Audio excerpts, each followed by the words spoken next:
The vast chamber of the Imperial Day One flagship, Eternal Dominion, hummed with activity as Admiral Wu Jin stood before the massive observation window. His four-fingered hand rested on the polished rail as he gazed at the tactical display showing a small blue-green planet. "Such an unremarkable world," he said, his scaled skin catching the blue light of nearby displays. "Yet another primitive species to add to our collection." Captain Hyun approached from behind, her ceremonial armor clicking softly with each step. "The exploration probe's reports are complete, Admiral. These humans have barely reached their moon. Their weapons are chemical-based projectiles and crude atomic devices." Wu Jin's mouth stretched into what his species considered a smile, revealing rows of sharp teeth designed for tearing flesh. 17 systems conquered, 100 species subjugated, and now another easy victory for the Empire. The Day One Empire had spread across their sector of the galaxy like a plague, consuming resources and enslaving species with mechanical efficiency. Their technology was centuries beyond most species they encountered, their starships massive constructs of dark metal and pulsing energy fields. "Prepare the standard invasion fleet," Wu Jin ordered. "Third-tier resources only. No need to waste our advanced weaponry on such primitives." In the war room, military officers gathered around a three-dimensional projection of Earth's solar system. Lieutenant Jiwoo, the tactical officer, highlighted key strategic positions. "Their defenses are laughable," Jiwoo said. "A few orbital platforms, some primitive satellites. Their military forces are divided into competing nation-states with no unified command structure." Wu Jin nodded. He had conquered 12 worlds in his career, and none had presented any real challenge. The Day One military strategy was always the same: overwhelming force, shock and awe, followed by rapid subjugation. Most species surrendered within days, terrified by the Day One's advanced technology and ruthless efficiency. "Intelligence reports suggest they'll surrender quickly," said Commander Do Hyun, reviewing data on his tablet. "Like the Zenturi of the Cygnus cluster, one demonstration of our planetary cannons should be sufficient." "They always surrender," Wu Jin said dismissively. "Prepare jump coordinates. I want the fleet in their system within 3 rotations." The massive Day One warships folded space around themselves, their quantum drives bending reality as they traveled distances that would take light years in mere moments. They emerged at the edge of the Sol system, 15 warships with sleek, predatory designs resembling deep-sea creatures from their homeworld. "Establish position near their red planet," Wu Jin commanded. "Let them see us approaching slowly. Fear is our best weapon."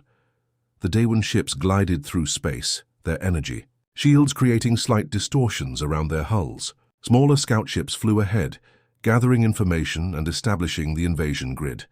Earth's primitive detection systems immediately noticed the alien fleet. Panic spread across the planet as governments scrambled to understand what was happening. Military forces worldwide went on high alert, but their technologies were hopelessly outmatched. "Admiral," Captain Hyun said, surprise evident in her voice, "the humans are transmitting messages. They're requesting peaceful contact." Wu Jin laughed, a harsh sound like stones grinding together. "How predictable. They think they can talk their way out of subjugation." The message played on the main screen, a diplomatic greeting in multiple Earth languages, with mathematical formulas and scientific notations intended to establish communication. The human sender appeared calm, professional, speaking about cooperation and mutual respect. "How naive," Wu Jin said. "They still believe in diplomacy. Show me their planet-wide reaction." The screen shifted to multiple news broadcasts from Earth. While there was fear, there was also something Wu Jin hadn't expected: curious determination. Humans were gathering in public spaces, not fleeing in terror. Military forces were mobilizing, despite the hopelessness of resistance. "Unusual," muttered Commander Do Hyun. "Most species panic completely at first contact." "It changes nothing," Wu Jin said. "Send the standard ultimatum." The communications officer transmitted the message that had broken the will of countless civilizations. "We are the Day One Empire. Your world is now under our protection. Surrender all military assets and government control. Resistance will result in planetary bombardment. You have 1 planetary rotation to comply." The response was not what they expected. Instead of immediate capitulation, Earth's unified message came hours later. We wish to establish peaceful relations and cultural exchange. We invite representatives to meet with our leaders. We have prepared a neutral location on our moon. Wu Jin's facial scales darkened with irritation. They don't understand their position. Prepare a demonstration strike. On their moon base. The standard protocol. Enough destruction to show our power without compromising potential resources. The Daewon gunship Silent Judgment moved into position above the lunar surface. Its main cannon powered up, glowing with purple energy as it targeted the small human outpost. Fire, Wu Jin commanded. The beam struck the lunar surface, vaporizing the outpost and creating a new crater visible from Earth. The message was clear: surrender or face annihilation. Now we wait, Wu Jin said, returning to his private chamber. By morning they'll be begging for mercy. But as the Earth rotated below them, something unexpected happened. Instead of surrender transmissions, the humans launched a small fleet of primitive spacecraft. Not as an attack, they couldn't possibly damage the Daewon shields, but as an evacuation of their orbital stations. They're saving their people, Hyun observed. Orderly, efficient. Wu Jin frowned.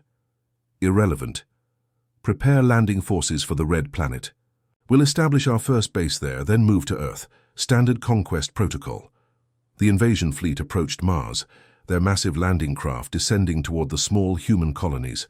Wu Jin watched from orbit, already bored with this. Conquest, already thinking about his triumphant return to the imperial capital. Another world for the Empire, he said to no one in particular, and tomorrow their home planet falls. But something in the determined human transmissions made him pause. There was no begging, no panic in their voices, just grim resolve as they prepared for what would come next. For the first time in his career, Wu Jin felt an unfamiliar sensation, a tiny seed of doubt taking root in his mind. The red dust of Mars swirled around the massive Daewon landing ships as they touched down on the surface. Commander Sunki adjusted his atmospheric mask and surveyed the terrain through enhanced optics. The human Mars colonies, dome-like structures connected by tunnels, stood silent in the distance. Primitive construction, he noted to his squad. Leaders. Their atmospheric seals will fail with minimal weapons fire. This operation should be complete within hours. Behind him, 500 elite Daewon soldiers prepared their plasma rifles and gravity manipulators. They'd conquered technologically. Superior species than humans, this would be routine. Remember the Emperor's directive, Sunki said. Minimal damage to infrastructure. These facilities will serve the Empire once cleansed of human presence. The soldiers moved out in formation, their armored exoskeletons compensating for Mars's lower gravity.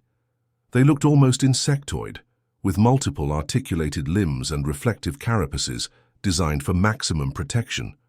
Advanced scouts skittered ahead on all fours, their sensory apparatus scanning for threats.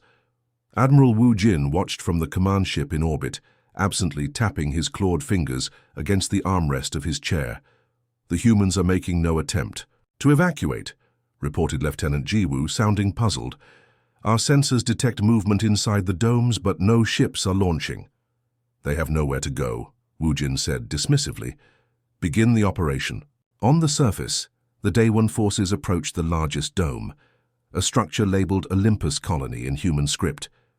Commander Sunki activated the standard surrender broadcast, the message translating into all Earth languages.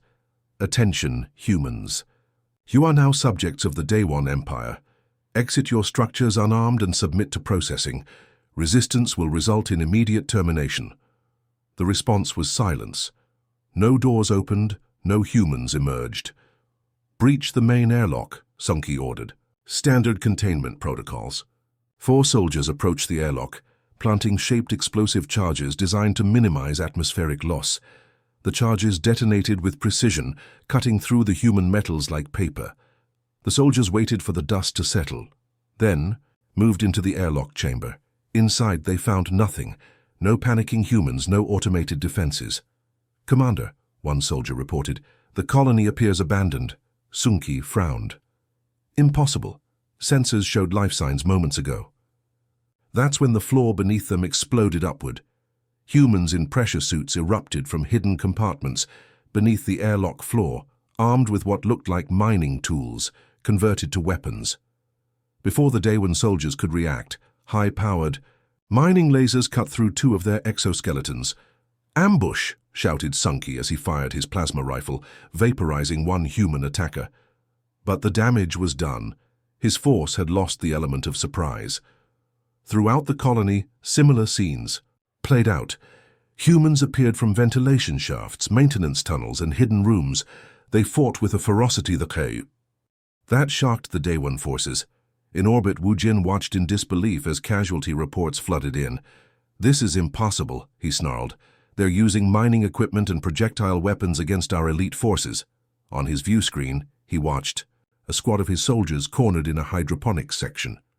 The humans had somehow repurposed water pumps into high-pressure cutting tools that sliced through Daewon armor.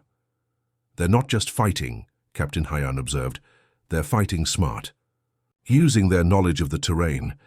A particularly disturbing report came from the colony's eastern section. 3 Daewon soldiers had been lured into a sealed chamber that the humans then vented to the Martian atmosphere. The Daewon atmospheric protection failed under the sudden pressure change, killing all 3 instantly. "Send in the second wave," Wu Jin ordered, his voice tight with anger. "Full combat protocols. Forget preserving infrastructure, crush them." The second wave descended to Mars's surface, this time with heavy artillery and combat drones. The sleek floating drones resembled metal jellyfish, their tentacles ending in energy weapons, capable of disintegrating targets. Yet still, the humans resisted. What should have been a 2-hour operation stretched into 12, then 24.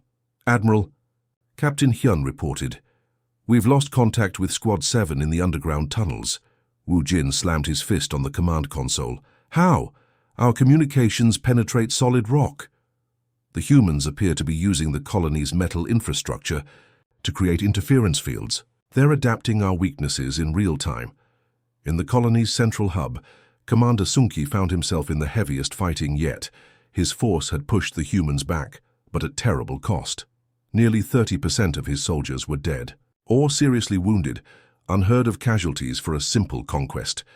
"They fight like cornered predators," he transmitted to Wu Jin. "We clear a room, and they attack from behind. We secure a section, and they collapse tunnels on our forces." Most disturbing to Wu Jin was what happened when his forces did manage to capture humans. Unlike other species who begged for mercy or offered surrender, the humans said nothing or, worse, laughed in the faces of their captors. One captured human, officer bleeding from multiple wounds, simply told his interrogator, "Mars is just the beginning. Earth will be your nightmare." After 3 days of brutal fighting, the D1 forces finally secured the Mars colonies. The victory briefing in the command ship was somber. "Final casualty report, Admiral," Captain Hyun said quietly. 147 dead, 89. Severely wounded, almost half our landing force." Wu Jin stared at the numbers in disbelief. The Empire typically lost fewer than 10 soldiers in planetary conquests. "And the humans?" he asked. "We've accounted for 312 bodies, but bioscans suggest many more escaped through the emergency tunnels. They're hiding in caves and crevices across the surface." Wu Jin paced the command deck, his claws clicking against the metal floor. "This makes no sense. Their weapons are primitive. Their technology is basic. How could they inflict such losses?" Lieutenant Jiwoo examined the battle footage. "They don't fight like other species we've conquered. They don't break formation when their leaders fall. They improvise weapons from everything available. And they—" he hesitated. "Speak, Wu Jin." "Commanded. They seem to have been preparing for this.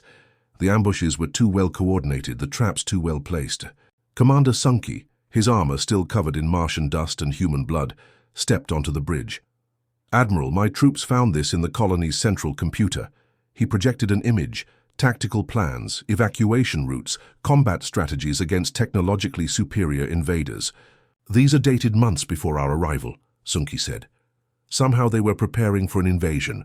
Not specifically us, perhaps, but they had plans in place." Wu Jin stared at the battle plans, feeling something unfamiliar creep into his heart. Concern. "Mars was supposed to be simple," he said quietly. "If they fought this hard for a colony world, What will they do for their homeworld? He turned to his officers, his voice hardening. Double the invasion force for Earth. Call. In reserves from the outer fleet. These humans have earned our full attention. As the command ship pulled away from Mars orbit, a single transmission broke through on an Imperial frequency. A human voice, calm and determined.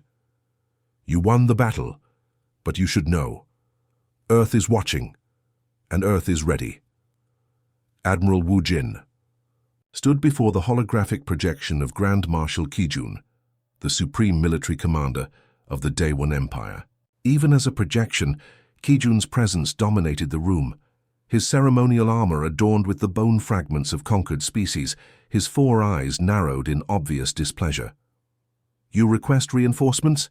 Kijun's voice dripped with contempt. For primitives who haven't even mastered faster-than-light travel, Wu Jin forced himself to maintain eye contact, despite the burning humiliation. The Mars operation encountered complications, Grand Marshal. These humans fight with unexpected ferocity. You lost nearly 200 elite soldiers to creatures, using mining tools and projectile weapons, Kijun hissed. Perhaps I should replace you with a commander worthy of the Empire. With respect, Grand Marshal, Wu Jin said, his voice steady despite the threat. I believe we have underestimated these humans. Their technological inferiority is compensated by tactical adaptability I've never witnessed in 17 years of conquest operations. Kijun's upper eyes blinked slowly, a sign of deep irritation in their species. You sound afraid, Admiral. Cautious, Wu Jin corrected. The Emperor expects efficient conquests with minimal Imperial losses. I require additional forces to ensure Earth falls quickly. After a long, uncomfortable silence, Kijun made a gesture of reluctant acquiescence. The battle group near the Arcturus sector will divert to your position. But understand this, Admiral. Failure against such primitive beings is not an option. Success or your bloodline ends. The transmission terminated abruptly, leaving Wu Jin alone with his thoughts. He turned to look at the blue planet growing larger in the view screen as his fleet approached Earth orbit. They think I exaggerate the threat, he murmured. They'll understand soon enough. Down on Earth, inside the hastily established Unified Defense Command beneath the Rocky Mountains, General Jiyu examined the incoming data from deep space monitoring stations. The Day One fleet had grown larger. Nearly 30 massive warships now approached Earth. They're bringing reinforcements, she announced to the room full of military leaders from around the world. Mars taught them we won't be easy prey, Colonel. Taiyang, head of the newly formed Space Defense Force, grimaced. Mars was a holding action at best. We lost good people buying time. Time well spent, Jiyu replied, gesturing to the screens showing manufacturing centers worldwide operating at full capacity. Every factory from Shanghai to Detroit is now producing components for the defense effort. The orbital platforms are nearly ready. On the main screen, satellite imagery showed massive industrial complexes working around the clock. Automobile factories now produced armored vehicle components. Electronics manufacturers assembled targeting systems. Shipyards welded together sections of hastily designed space vessels. How many ships can we field? Asked Admiral Hanul of the International Naval Command. 47 combat-capable vessels, Taiyang answered. Converted from space stations, satellites and orbital construction platforms. They're not warships by any definition, but they're armed. Jiyu nodded grimly. And the evacuation ships? 312 vessels capable of reaching the underground moon base. Enough for 20 million civilians if we pack them tight. The room fell silent. Earth's population was 8 billion. The evacuation would save only a fraction, those with critical skills needed to potentially rebuild. The Day One ships will reach optimal attack position in 14 hours, Jiyu said finally. Deploy the fleet, initiate Phase 1.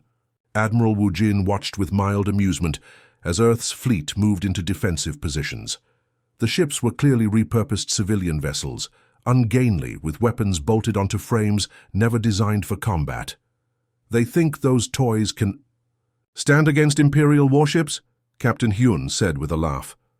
Target their largest vessels first, Wu Jin ordered. Show them the futility of resistance, then begin orbital bombardment of military installations. The Day One fleet moved forward, their massive ion cannons charging with blue-green energy. The first salvo lanced out across space. striking 3 human vessels that exploded in spectacular fashion. "Pathetic," Wu Jin muttered. "Admiral," Lieutenant Jiwoo interrupted. "The human vessels are deploying something." From the exploding wrecks of the destroyed ships came thousands of small objects, spreading outward like a cloud. "Analyze," Wu Jin commanded. "They appear to be microsatellites," Jiwoo reported, confusion evident in his voice. "Some kind of primitive drone network." Before Wu Jin could respond, multiple alarm signals blared across the command bridge. The small drones were attaching themselves to Daewon ships, their magnetic clamps allowing them to adhere to the hulls.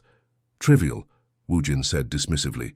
"Our shields will—" The first explosion rocked his flagship, sending officers stumbling across the deck. Then another. Then dozens more. "Impossible!" Hyun shouted. "They're penetrating our shields." Jiwoo worked frantically at his console. "The drones contain some kind of phase-shifting technology. They're briefly matching our shield frequency, allowing them to pass through." Across the fleet, the tiny human drones were causing havoc. Not enough to destroy the mighty Daewon vessels, but enough to damage external sensors, weapons arrays, and communications equipment. How could they develop shield-penetrating technology? Wu Jin demanded. "They've never even seen our shields before Mars." As his officers scrambled for answers, Wu Jin noticed something else. While his ships engaged the drone swarms, hundreds of smaller human vessels were racing away from Earth. Clearly evacuation ships carrying civilians. They sacrificed their fighting ships, he realized aloud. Those first vessels were suicide drones, meant to deploy the microsatellites and draw our attention while they evacuate their people. Wu Jin slammed his fist down. "Target those evacuation ships. Nothing escapes." But as his gunners tried to acquire targeting solutions, they discovered many of their weapon systems compromised by the drone attacks. The evacuation ships sped toward Earth's moon, where deep space scans showed extensive underground complexes, obviously prepared well in advance. "They knew we were coming," Hyun whispered. "How?" Wu Jin had no answer. Instead, he ordered, "Launch. Fighters, pursue those evacuation ships." The sleek Daewon fighter craft poured from the carrier ships, their engines flaring bright against the blackness of space. They quickly gained on the slower human evacuation vessels. What happened next stunned even Wu Jin. From Earth's surface launched a barrage of missiles, not aimed at the Daewon fleet, but at precisely calculated points in space. The missiles detonated in massive electromagnetic pulses, creating a defensive screen that disabled dozens of Daewon fighters instantly. "Those are nuclear detonations," Jiwoo exclaimed. "They're sacrificing portions of their own orbital space to shield their evacuation ships." Wu Jin watched in disbelief as the humans used their own atmosphere as a weapon, timing nuclear detonations to create EMP fields that protected their fleeing civilians while damaging more of his fighters. "Begin planetary bombardment," he ordered, his voice hard. "Target their major military installations and production facilities." The Daewon ships that still had functional weapon systems began raining destruction on Earth's surface. Cities burned, military bases disappeared in flashes of light. Yet something unexpected happened. Rather than causing panic and surrender, the bombardment seemed to trigger a coordinated response. New defensive installations activated across the planet, firing surprisingly effective countermeasures at the Daewon fleet. "Admiral," Captain Hyun reported, "our intelligence was wrong. These installations weren't on our scans 3 days ago. They've built them since we arrived in their system." "Impossible," Wu Jin said, but without conviction. He was beginning to believe these humans capable of almost anything. As the battle continued, reports flooded in from surface observers. The humans were converting their entire industrial base to military production at speeds that defied Imperial analysts' predictions. Factories that once produced civilian goods now manufactured weapons. Entertainment complexes became command centers. Even as cities burned, the humans organized, adapted, and fought back. Admiral Wu Jin stared at the reports, then at the blue planet partially shrouded in the smoke of burning cities. For the first time in his long military career, he felt something unfamiliar settling into his mind. Doubt. The command bridge of the flagship Eternal Dominion bore little resemblance to the pristine control center that had entered the Sol system 3 months earlier. Emergency lighting flickered where primary systems had failed. Repair drones scuttled along damaged consoles, attempting to restore functionality. The air smelled of burned circuitry and the metallic tang of Day One blood. Admiral Wu Jin stood before the tactical display, his once immaculate uniform now worn and stained. Dark circles under his 4 eyes betrayed his exhaustion. Of the 32 ships he had commanded at the start of the Earth campaign, only 13 remained combat operational. The others had been destroyed or damaged beyond repair by the relentless human counterattacks. Status report, he ordered, his voice hoarse. Captain Hyun approached, her own armor scorched from a recent boarding attempt by human commandos. We're maintaining orbital position over the northern hemisphere, but our fuel reserves are at 23%. The humans have destroyed 3 more of our supply transports approaching from Mars orbit. Wu Jin nodded grimly. Casualties? 17. 1,482 confirmed dead, Hyun replied quietly. Nearly half our invasion force, another 8,000 wounded. The numbers were staggering. The entire Day One Empire typically lost fewer than 5,000 soldiers in a decade of conquest. Now a single primitive planet had inflicted more damage than all previous campaigns combined. Admiral, Lieutenant Jiwoo called from his station. Intelligence Division has completed analysis of the captured human data archives. Commander Do-hyun requests your presence in the analysis chamber immediately. Wu Jin found Commander Do-hyun surrounded by holographic projections of human historical texts, videos, and battle plans. The intelligence officer's normal composure had been replaced by visible distress. What have you found? Wu Jin asked. Do-hyun gestured to the swirling images. I've been studying their history, Admiral. I believed understanding their past might reveal weaknesses. Instead, he paused, collecting himself. Instead, I've discovered why our standard conquest protocols are failing. With a gesture, he expanded one hologram, a timeline of human history. Every species we've previously conquered followed the same general pattern. They discovered fire, developed agriculture, built cities, and eventually achieved spaceflight. Violent conflicts decreased as they became more technologically advanced. The path of enlightenment, Wu Jin nodded. As the Grand Marshal always says, advanced species outgrow violence. The humans didn't, Do-hyun said flatly. They never decreased their conflicts. They perfected them. He brought forward images that made even Wu Jin's battle-hardened stomach churn. Humans fighting humans across millennia, from crude clubs to nuclear weapons. Massive battle formations, trench warfare, urban combat, guerrilla tactics. While other species were developing philosophies of harmony, humans were creating increasingly sophisticated ways to kill each other, Do-hyun continued. They've had millions of soldiers die in single conflicts they call world wars. They've refined combat tactics for every terrain, every situation. Wu Jin stared at the images. How could they advance technologically while continuing such self-destruction? That's just it, Admiral. Their wars drove their technological advancement. Do-hyun displayed more images. Primitive aircraft evolving into sophisticated jets within decades, early computers becoming advanced networks, medical techniques refined on battlefields. Each conflict pushed them to innovate faster. The realization struck Wu Jin like a physical blow. We invaded a species whose entire evolutionary history prepared them for war. There's worse, Do-hyun said quietly. He projected a new set of images, technical diagrams of Day One equipment, alongside human modifications and adaptations. These are from intercepted communications between their research facilities. They've been capturing our damaged equipment and reverse engineering it. Wu Jin examined the diagrams with growing horror. The humans had already incorporated elements of Day One shield technology into their defenses. They were adapting Day One energy weapons to work with their power systems. Most concerning, they had partially decoded the quantum communication networks the Empire relied upon for secure transmissions. This is impossible, Wu Jin whispered. Even advanced species take years to understand our technology. Their learning curve is unlike anything in our records, Do-hyun agreed. They have thousands of independent research teams working simultaneously, sharing discoveries instantly through their global networks. Where we have centralized, methodical research, they have chaotic parallel innovation. A junior officer interrupted with an urgent report. "Admiral, we've detected unusual activity at their lunar base." The main screen shifted to show Earth's moon, where dozens of objects were launching from the human underground facilities. "Analysis?" Wu Jin demanded. "They appear to be modified Day-1 fighter craft," the officer reported incredulously. "But the energy signatures are different. They've altered the propulsion system somehow."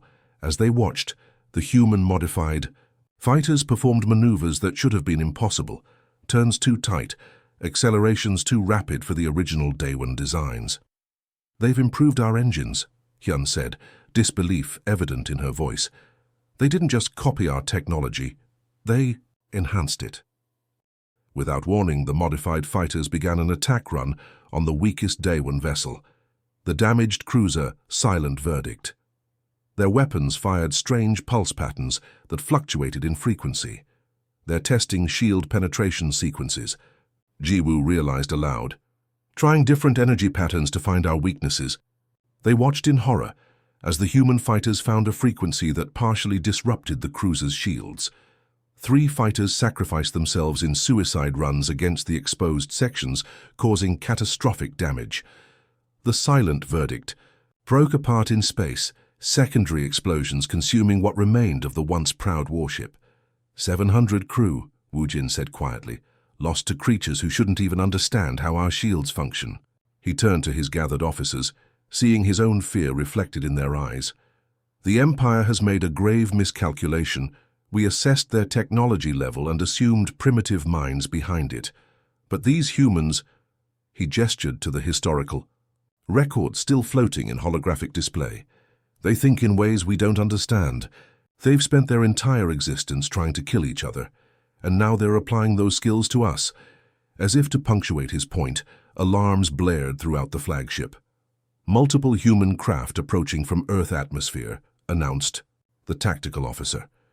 "New design, unknown capabilities." Wu Jin steeled himself, watching the approaching human ships on the tactical display. They were cobbled together from various materials, clearly rush-produced, but moved with dangerous purpose. "So they're not just fighting for survival anymore," Wu Jin said almost to himself. "They're learning, adapting, using our own weapons against us." He turned to his communications officer. "Prepare an emergency transmission to Imperial Command, Priority Alpha." "What's the message, Admiral?" asked the officer. Wu Jin looked once more at the human historical records, thousands of years of warfare, conflict, and martial innovation, then at the approaching human fleet that shouldn't exist, yet somehow did. "The message is simple," he said grimly. "We may have made a terrible mistake." The massive Imperial starships emerged from fold space with a ripple of distorted reality, their arrival tearing holes in the fabric of space-time itself. Unlike Admiral Wu Jin's invasion fleet, the Imperial Home Fleet was not designed for subtlety or restraint. These were the Emperor's own instruments of absolute destruction, 97 warships, each larger and more heavily armed than anything humans had yet encountered. At their center flew the Divine Mandate, a dreadnought 15 kilometers in length, its hull adorned with the skulls of conquered species cast in precious metals. This was the personal vessel of Imperial Supreme Commander Sun Ho, second only to Emperor Taiho himself in the military hierarchy. As the fleet established position at the edge of the Sol system, Sun Ho stood on his command platform, his massive frame encased in living armor that pulsed with its own energy field. Unlike most Day-1, whose scaled skin was blue-gray, Sun Ho's scales were blood-red, a sign of direct Imperial lineage. "Display the status of Admiral Wu Jin's forces," he commanded, his voice resonating through the cavernous bridge. The holographic display materialized, showing the remnants of the original invasion fleet. Just 7 operational ships, their hulls scarred by battle damage, positioned in a defensive formation around Earth's orbit. "Pathetic," Sun Ho growled. "I expected failure, but not this level of incompetence." His second-in-command, Vice Commander Ji-Hoo, approached with a data tablet. "Supreme Commander, we're receiving Admiral Wu Jin's situation report." "I have no interest." "In excuses," Sun Ho dismissed with a wave of his armored hand. "Bring him to me. Within minutes, a shuttle from Wujin's flagship docked with the divine mandate. The once proud admiral was escorted to the command bridge under armed guard, his uniform tattered, his bearing that of a defeated warrior. "You disgrace the Empire," Sun Ho said by way of greeting. 90 days against primitives and you lose 2/3 of your fleet." Wujin kept his eyes lowered. "Supreme Commander, I must warn you, these humans are unlike any species we've encountered. Silence, Sun Ho roared. "I've reviewed your reports, tales of humans modifying our technology, adapting to our tactics, the ramblings of a failed—" Commander seeking to justify his incompetence. He turned to his tactical officers. "Initiate standard obliteration protocol. Target their major population centers first, then military installations. No negotiations, no surrender terms. This ends today." As the Imperial fleet moved toward Earth, their sensors began mapping the human defenses. What they found gave even the hardened bridge crew pause. "Supreme Commander," Vice Commander Jihu reported, "scans detect extensive orbital defenses around the planet, energy signatures similar to our own shield technology, but modified in ways our systems can't fully analyze." Sun Ho frowned. "Impossible. Even if they captured our technology, they couldn't implement it on a planetary scale so quickly." "There's more," Jihu continued. "The lunar surface has been converted into a massive military installation. Their orbital shipyards are producing vessels with hybrid technology, human designs incorporating elements of our propulsion and weapon systems." For the first time, Sun Ho felt a flicker of uncertainty. He glanced at Wujin, whose expression remained grim but unsurprised. "I tried to warn Imperial Command," Wujin said quietly. "These humans don't think like other species. They've spent their entire history fighting themselves. This is what they excel at." Sun Ho's pride would not allow him to acknowledge the warning. "The Imperial Home Fleet has never failed. Begin the attack. Full power to forward shields." The massive dreadnoughts moved into formation, their planet-killer cannons charging with energy that could reduce continents to ash. As they approached Earth orbit, a transmission came through on all frequencies, audio only in flawless Daewon language. "Imperial Fleet, this is your only warning. Withdraw from Sol System immediately. We have no desire for further conflict, but we will defend our world." Sun Ho laughed, the sound echoing across the command bridge. "They think they can threaten the Imperial Home Fleet, send our response, complete surrender or complete destruction. They have one standard time unit to comply." No response came from Earth. Instead, long-range sensors detected a swarm of small objects detaching from the lunar surface and accelerating toward the Imperial fleet. "Primitive missiles," Sun Ho dismissed. "Intercept them." The fleet's defensive systems activated, energy beams lancing out to destroy the approaching objects. Most were vaporized instantly, but a few, impossibly, passed through the defensive. "Fire unharmed." "How?" Jihu demanded. "Analyze those objects." "They appear to be using some kind of phase-shifting technology," reported the sensor officer. "They're changing their quantum state to bypass our defenses." Before Sun Ho could respond, 3 of the objects reached their targets. 3 Imperial dreadnoughts positioned on the fleet's right flank. For a moment, nothing happened. Then, with horrifying simultaneity, all 3 massive ships exploded from within, their reactor cores breached by forces already inside their shields. "Impossible!" Sun Ho roared. "Nothing can penetrate Imperial shields." Admiral Wujin stepped forward. "They didn't penetrate the shields just now. They were already inside. The missiles were a distraction." "Explain," demanded Sun Ho. "Human infiltration." "Teams," Wujin said simply. "They captured several of our smaller craft months ago. I warned in my reports they were studying our technology, including our identification protocols. They've had teams inside those ships for days, waiting for the right moment." As if confirming his words, explosions bloomed across 2 more Imperial vessels. Panic began spreading through the command bridge, not fear of defeat, which was unthinkable, but fear of an enemy they couldn't understand. "Supreme Commander," called the communications officer, "we're receiving a tight beam transmission directed specifically at the divine mandate. It's bypassing our encryption." On screen, Sun Ho ordered. A single text message appeared, translated into formal Daewon script. We didn't want this war, you forced it upon us. We've studied your empire while fighting you. We know your weaknesses now. We know where your homeworld is. Unlike you, we take no pleasure in conquest, but we will defend ourselves. Leave our system now. After that, we're coming for you. Run. As Sunho read the message, tactical alerts flared across the command systems. Human ships were emerging from fold space at multiple points around the Imperial fleet. Impossible, since humans shouldn't have mastered fold space technology yet. The ships were crude hybrids of human and Daewon design, but they moved with deadly purpose, targeting the fleet's supply vessels and communication relays. They're using our own technology against us, Jihu whispered. How could they adapt it so quickly?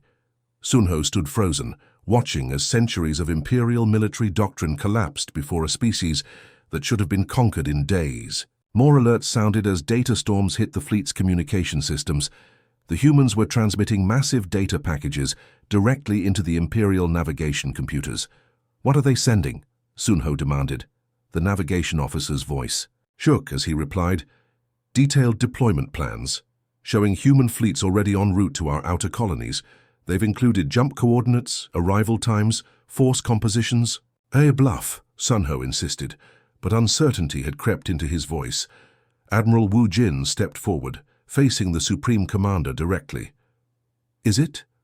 They've studied us for 3 months while we fought them. They've adapted our technology, learned our protocols, and now they know where we come from. These humans don't stop, Commander. They don't surrender, and now they believe we threatened their species' survival. For the first time in his long military career, Supreme Commander Sunho felt something unfamiliar, fear. Not of defeat in battle, but of something worse, a fundamental miscalculation about the nature of their enemy. He looked again at the simple message on the screen, then at the tactical display showing more Imperial ships succumbing to attacks from inside and outside simultaneously. With each passing moment, the balance of power shifted further. Signal the fleet, he said finally, his voice barely audible. Withdraw to fold space coordinates Alpha 9, immediate execution. As the mighty Imperial home fleet disengaged and retreated from Earth orbit, something no Imperial force had ever done before, Sunho stared at the blue planet growing smaller on his view screen. A primitive world that had somehow turned the Empire's own weapons against it, that had transformed from conquest target to existential threat in mere months. For the first time in their 10,000-year history, the Daewon Empire did what the humans suggested. They ran. The end.